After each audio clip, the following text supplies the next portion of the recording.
उन्होंने बहुत ज्यादा इनकी बहुत ज्यादा जबरदस्ती। हम स्ट्रॉन्ग है, हम घबराने वाले बिल्कुल नहीं है, हम आखिरी सांस तक संसद के साथ खड़े रहेंगे। ठीक है, अभी आपने वैन को रोका हुआ है, पुलिस वैन को रोका। हम किसी भी पुलिस को यहाँ खड़ा नहीं होने देंगे विदाउट एनी वारंट।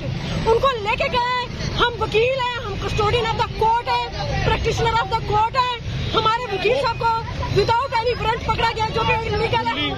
खुली बदमाशी की है। हम लोग उनको गाड़ी तक छोड़ने आए थे, लेकिन यहाँ से पुलिस वाले की दम उन पे 15-20 पुलिस वाले पुल पड़े हैं और उन्होंने घेरा डालकर हमने बड़ी कोशिश की उनको छुड़वाएं, लेकिन जो है उन्होंने इतला है कि उनको कहाँ पर लेकर गए, किसकी इसका आइडिया नहीं है। इस तरफ से गए हम, ये तो अभी हमें नहीं पता कि किस तरफ लेके गए। मतलब उनको अगवा कर लिया गया।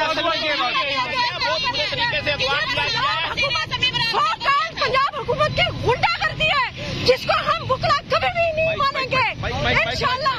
ये बेगैरती है पंजाब हुकूमत की, केयर टेकर हुकूमत की। हम आखिरी सांस तक इमरान खान के साथ हैं। आप पे हाथ उठाया गया, हम सब पे हाथ उठाया गया, हाथ उठाया गया है, सबके मुँह से खून निकल रहा है। सर मुँह से खून निकल रहा है, ये देख सकते हैं आप। जबरन है और ये कानून। देखे हमारे हाथ खाली है, हमारे हाथ खाली है। ये दिखाए ये आप देख सकते हैं, कोर्ट फाड़ा गया है शेर अजल मरवत को। ला कानूनियत हो चुकी है, हद कर दिया इन्होंने। अभी उन्होंने कोर्ट में तो एक वकील का हक है ना कि वो अपनी कोर्ट में जो भी मामला करना चाहे कर सकता है। अब वो कोर्ट से निकलकर अपनी गाड़ी में बैठकर जा रहा था, तो इन्होंने ऐसी